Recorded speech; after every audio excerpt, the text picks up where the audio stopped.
Hey, Henning. Hey, JZ, how are you? I'm so excited to have you on my podcast. You're a sales leader, and I know you're using AI. I've been testing so many AI tools and building them. And so this is a great conversation. Yeah, I look forward to it. Thank you for having me. Yeah, I'll just do a quick intro. You're welcome. And then we'll ask you to do your intro. So please call me JZ, everyone. I am a AI and podcasting leader. I think I get the question, do I AI and podcast together? Not really. But sometimes if they come together, it's when I do customer strategy with customers privately interviewing them for companies, and then with customers publicly on podcasts for companies. So, that's like user research and understanding customer pain points and segmentation for personas. But I am going to turn it over to Henning for his introduction. As he's introducing himself, if you're joining live, please comment where you're joining from. So over to you, Henning. Thank you. Thank you, JZ. It's great to be here. I spent large part of my career in sales, about 25 years, leading sales teams in different geographies, different products, different team sizes. And 4.5 years ago, decided that I was done doing that, and I was going to now build a business that places sales leaders into companies. In that sense, you can call us a recruiter, though we really only focus on sales leadership roles, and we focus on the fractional sales leader, meaning most of our assignments are limited, they are part-time, and the individual comes in as a 1099 contractor. So in that regard, I deal with sales all around because we're obviously, as a business, we're selling ourselves and making ourselves known to potential clients, but we also place sales leaders and work with those sales leaders as they are in a client engagement. Awesome. Can you tell us a little bit about what a fractional sales leader is compared to a full-time leader? And anyone in the audience, if you have questions about the F sales, fractional sales role, please comment them as well. Okay. Yes, I can. So the way to think about work in general is always the question of specialization over generalization. If you are, and the smaller the company are, the more general roles tend to be. And with general, I mean that people wear multiple hats. They do a lot of different things. In a company that has a small sales team, 2 or 3 salespeople, the sales leader, the VP of sales, director of sales, chief sales officer, is always someone that works as a player coach, meaning they are the leader, but they also carry their own quota and need to sell. And that's a very difficult role to be in because we're not really good at doing multiple things, and B, you never know how to prioritize these. Am I going for my own client and for my own close, or am I supporting my team? And you can extend that analogy to a lot of different roles in the startup world. And the fractional executive is simply someone that comes in as a specialist and focuses on one task. And so in the world of a small sales team, 3 people, you can bring in a VP of sales for 10, 12, 14 hours a week. And in that time frame, that person is solely the sales leader, providing coaching and training and doing weekly reviews, reporting up to management, creating new strategies, new collateral with marketing, the strategic leadership tasks that you would expect them to do. And you don't have the conflict of roles here, because that's the only thing the sales leader focuses on. And that you can do the same thing for a fractional CMO or COO or CFO. And it's always a question of thinking about work in a fractionalized, specialized way.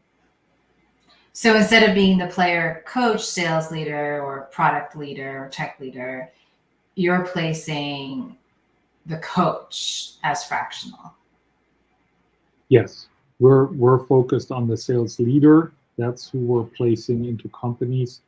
And if you have a smaller sales team, if you cut out and focus on a new area, if you don't have a team at all, but it's the scenario of transitioning from founder-led sales to a professionally led sales effort, in all those cases, the fractional executive makes sense. And as such, our clients are anywhere from $500,000 to 50 million in size.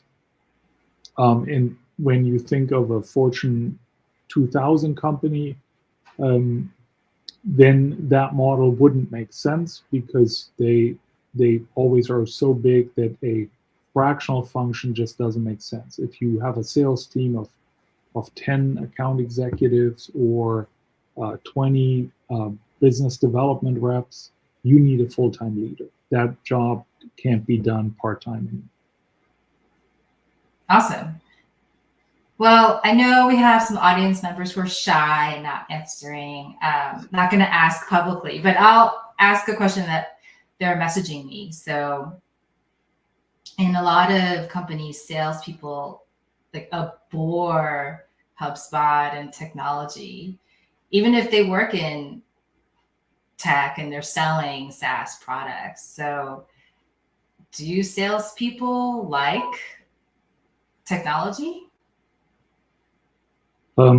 Well, it's really hard to generalize this across hundreds of thousands of salespeople in this country, or even more around the world. I think in general, the challenge that a lot of salespeople have with technology and tools is that they look at it more as a burden, as something extra to do, as something that doesn't add value to them, but that is only helping management.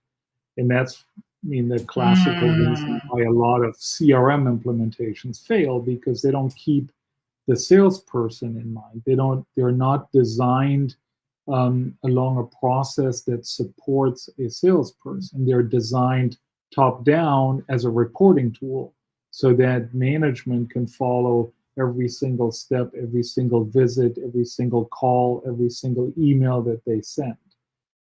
And if you do that, then yes, you end up with salespeople not embracing the technology.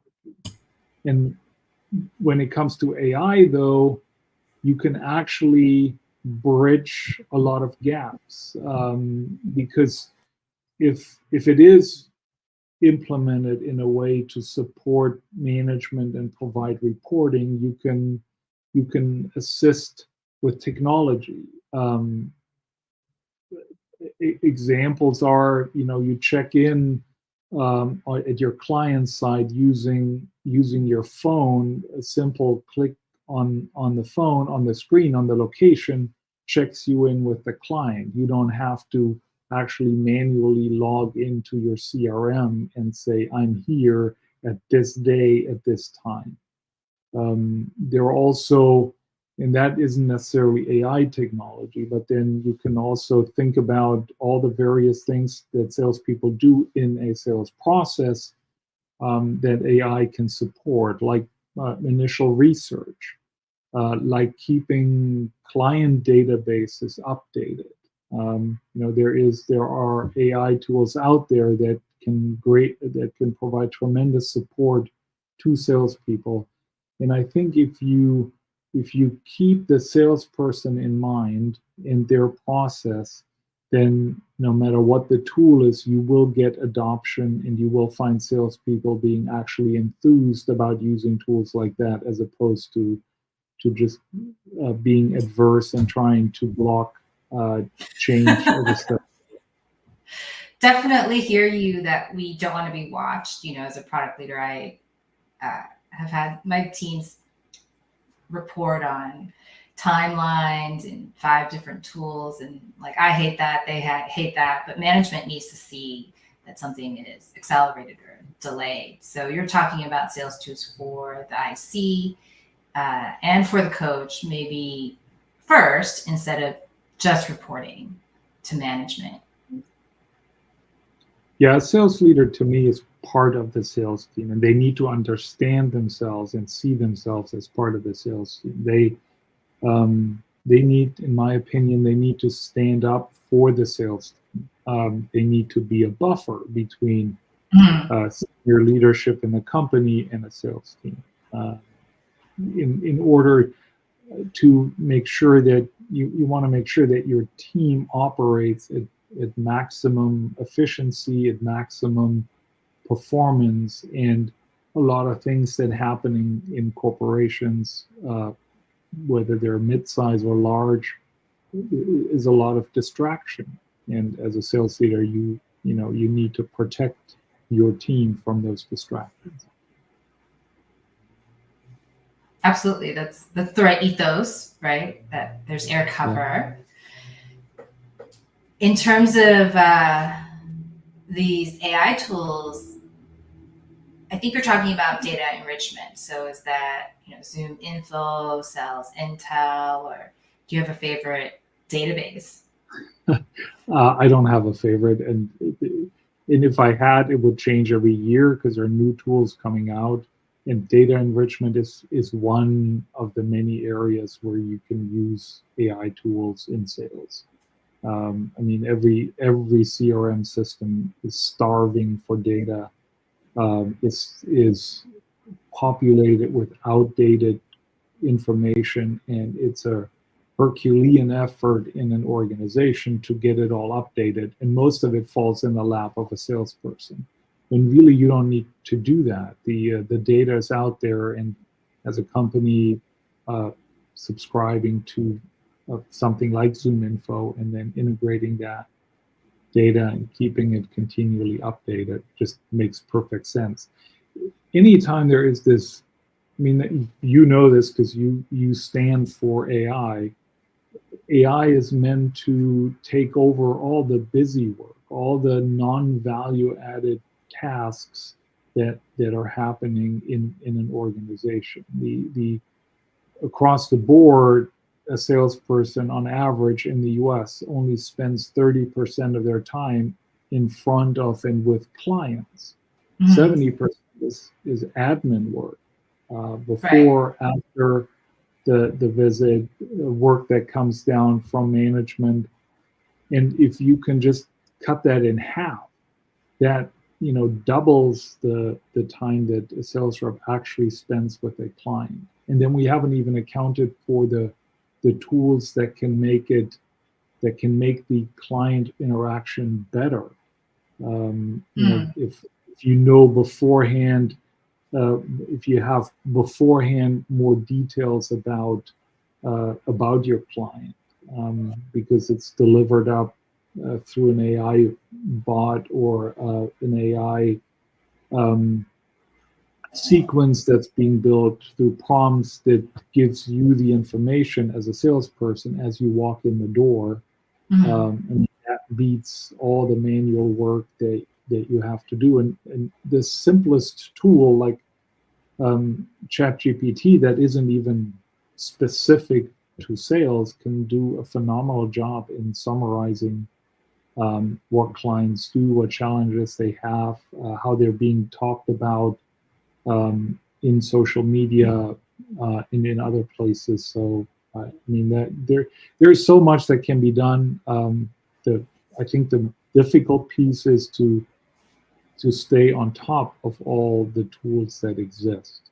I mean, the tech stack in sales, the only thing that used to be used 15 or 20 years ago was a CRM system. That was the extent of a tech stack in sales. And today, I don't know what the average number is, but I would reckon it's somewhere between 20 and 30 different tools that are being used in a sales team. And most of them today are AI powered or AI supported or e-supported. So the size of company you're working with that is your ICP that you're targeting is small, medium size. And so in these companies, the SDR is also perhaps, closing deals and going to meetings. So are you mainly using tools that are all in one? Or like you said, maybe 30 tools that do different things for SDRs versus, like territory managers? Yeah, I mean that's the big. I think the big hurdle to overcome. Yes, in an ideal world, you want to have an integrated tool that everyone uses that has that is specialized for each individual function, but feeds off the same data and feeds into the same data. Um, but as soon as you start building such a tool, it becomes unmanageable and it becomes mediocre in it's not equally good in all of these functions. Mm-hmm. Yeah. Some tools are just designed to support an account executive, others are more designed towards supporting a BDR. Right. Some are better at creating proper messaging in emails, and yet others are better at putting pricing quotes together. So I think the key is to find the right balance, and not every business is the same. I think depending on, so for example, if you're in a business where you sell a handful of big deals a year, I mean, there are businesses who are in a space where they're happy to win 3, 4, or 5 new clients a year, because each client is so big that's all they can handle. And if that's the case, you don't need an elaborate tool for quoting or for drafting contracts. On the other hand, when you are selling a little widget of a few $1,000s, you want it all automated, and you want as little sales interaction in person or online as possible. So I think there isn't a one size fits all. And back to the tools being used, I'm I'm of the older generation, as indicated by my gray hair. But you have great hair, even if it's gray. You just have great hair, which is a prerequisite, not really for this podcast. Thank you. But it's so even if you're so at my age, change is the most difficult thing. I'm used to certain tools and I'm good using them, but the pace of innovation just keeps picking up, and new tools come out faster and faster and faster, and it's difficult to stay on top of them.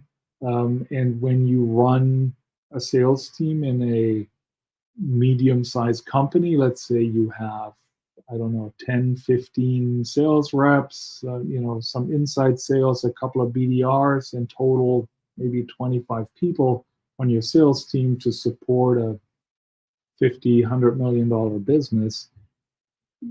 It's very difficult to stay on top of all the tools and to decide what to use and what to stay away from.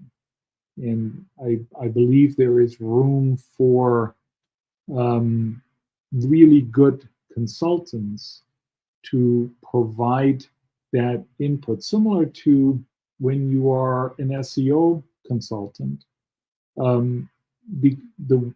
That space changes all the time. So for a lot of companies in that small, mid-sized bracket, it doesn't make sense to have their own SEO expert.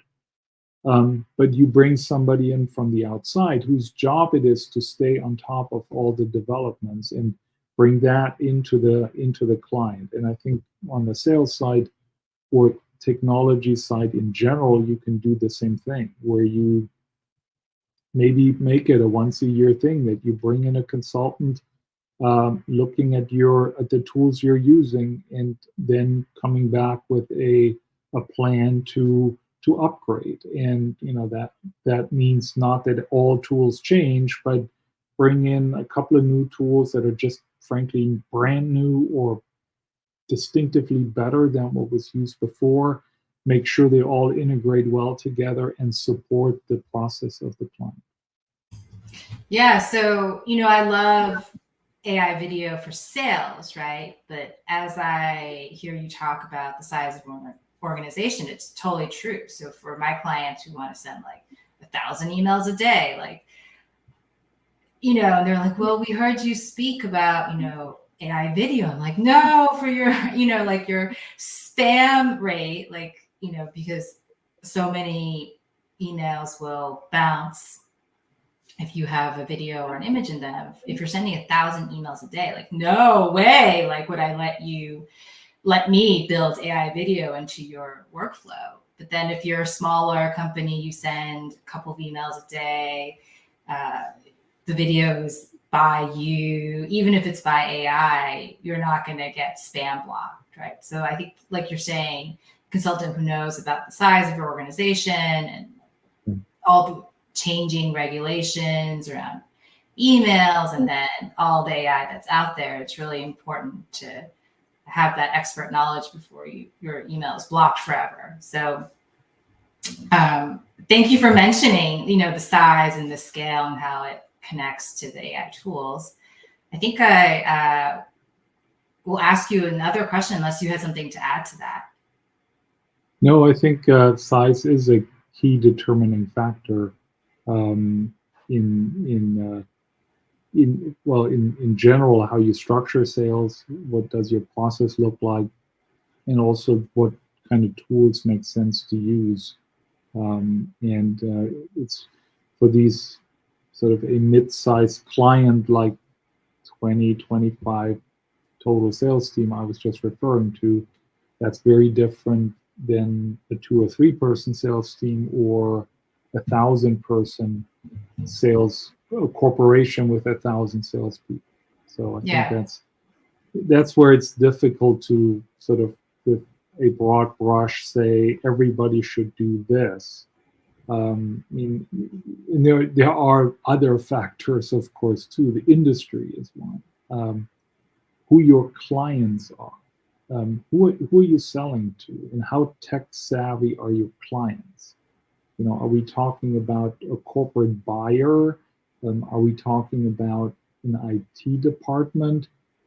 Or are we talking about, in the construction industry, a general contractor that spends half the time on the construction sites with his team and is basically an engineer or somebody in the who's moved up through the construction trade? That's a very different audience, and you have to be very deliberate in the sales tools that you're using. So for someone who's not in tech, like the construction field manager who's out like with the granite every day, does AI still matter there? I think it does. It just is you select it differently. One thing I would stay away from in non-tech industries is to describe everything as tech. And describe everything as AI or machine learning. I mean, in tech, you almost have to, because you can't sell a SaaS product today that doesn't have AI incorporated. But if you roll it out to a sales team who spends their day calling on general contractors, you just don't call it that. But they can absolutely use AI-powered, AI-enabled tools. What I've seen in the construction industry being used, for example, is the check-in at the construction site, because those aren't company locations. So you're visiting a company, but you're actually seeing them on a construction site. So having that CRM check you in with a PIN where your location is perfect. Another thing that I've seen is if you want to demo products being incorporated into a building, to have that on a phone or on an iPad or pad in general, where you can whip it out on a construction zone and show the supervisor what that product would look like right here in the construction zone. Those are great tools to use, and there are many more. So I don't think that that non-tech means non-tech. It just means you have to sell it differently and position it differently. Right, because it's about on-site, in-field, go where you go. And I just saw the launch of Pendant today, which is this little clip that records everything that you say, but also what's being said to you. So what do you think of that? Do you think that would be better for construction, people who are non-tech or people who are tech? Well, actually, if you think about how software is sold today, unless you're talking enterprise sales, it's not sold in person. It's sold over tools like Zoom or this here. So I don't think you need that. But where you need it are those face-to-face conversations, and that happen not in a preset environment. And so what you're describing is a perfect fit for a sales call at a construction zone. And if you pair that device with AI that really understands the environment and can filter out the explicits and the F words that are being used in that environment, can filter out the BS, the talk about sports and the weather, and really synthesize the essence of the sales conversation, that's a terrific enhancement in that environment, and many others where you do things more on the fly than in a controlled environment like a conference room or on a Zoom call. Yeah, I think they're marketing to the tech elite, but perhaps that's the wrong product market fit, right? So I do a lot of work on customer strategy, and for all these people who are out in the field and collecting sample data or water data, it would be great for them to be able to dictate without having to, use another hand. And like door-to-door salesmen, they still exist. That would be great. But then you also run into privacy questions, right? Absolutely. Do you have to disclose that you are recording the conversation? But I'm sure our friends in the legal department will address that. Well, you're right. I mean, a lot of states and countries have laws against recording, even if you disclose, right? Like it might not be something that's allowed. Well, I think I'm going to ask you a last question. And, for our audience members, I know you're watching, so it's your last chance countdown to ask Henning a burning question. And Henning's very expensive, so it's a really great opportunity to get that question answered. So as you all are thinking about your comments and questions to comment in, Henning, I'm going to ask you, in your company, in Vendux, what kind of AI and software are you using? Yeah. Great question, and thank you for allowing me to talk about that a little bit. We, as I said earlier, we're in the business of matching sales leaders into the right organizations, or more the reverse. We're looking for the perfect match, the perfect sales leader that fits into an organization that can accomplish the goals that the organization has. So, in essence, it's a recruiting challenge. But when I started this business 4.5 years ago, I honestly couldn't find a software that was able to help me find that match and bring those two together. Because most of them are designed around the traditional recruiting process, which you go through hundreds of resumes, you throw 20 or 30 different resumes at your client, you spend 3 to 6 months in the process, but that's not how fractional works. Fractionals is faster. I mean, we can bring somebody in that is the perfect fit within a few days.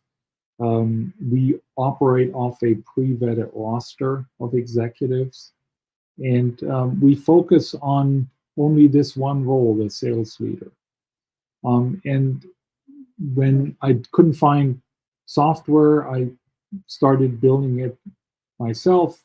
Initially, it was indeed myself, but that was obviously very rudimentary because I'm not an engineer or a programmer. But eventually, I found a partner that I'm working with that helped me build out this matching software, and we're still continually optimizing it. And what we're doing in a nutshell is we're working with a client around the sales scenario, what does the sale look like in this company? Who are they selling to? What type of product is it? What type of deal structure are we talking about? Who is the decision maker at the other end that they're trying to target?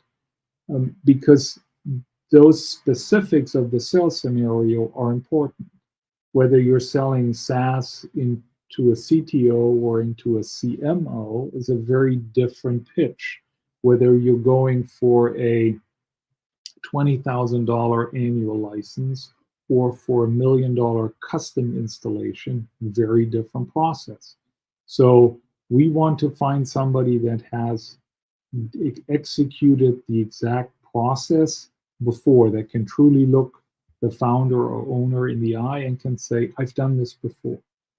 So that's our challenge. And we're using AI in the matching tool that we built, because it's a machine learning tool that gets better over time.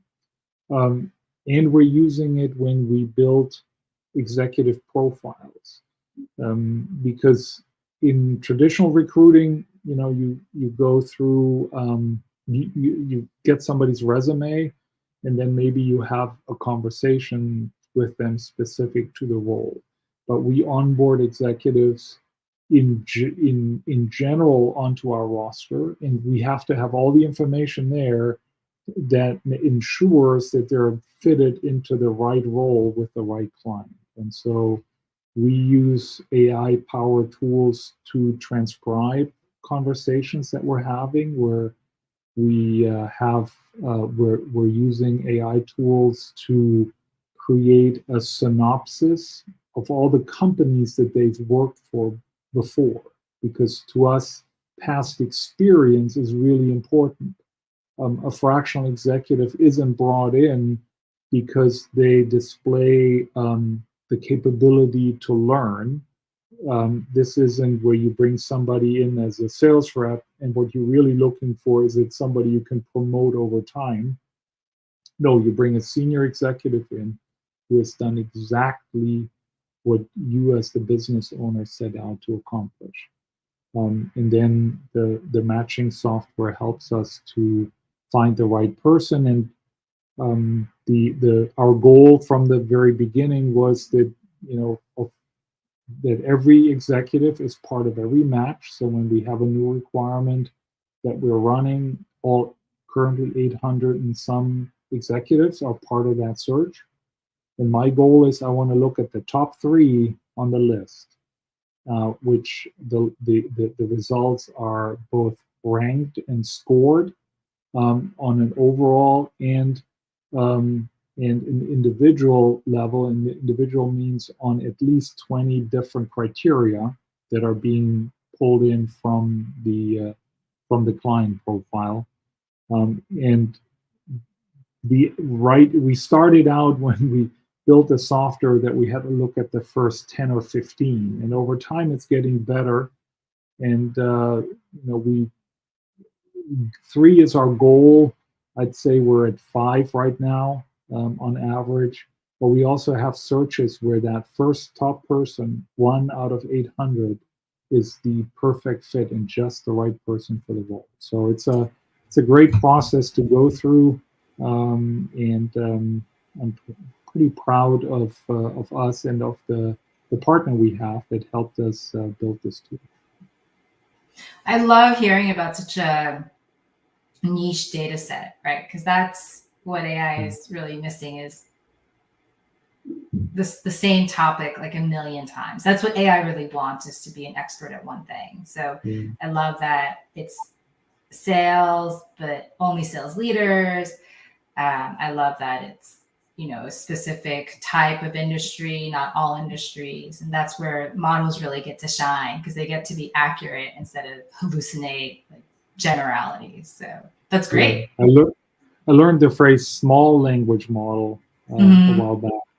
And I'm not sure if it's exactly that, but to me, that's the difference between the little niche thing that we build versus ChatGPT. We are definitely small in comparison, very niche, but it's also a blueprint, because you could very easily take this and say, now I want to do the same thing for CMOs. Let me take a look at the components, and the basic structure remains the same.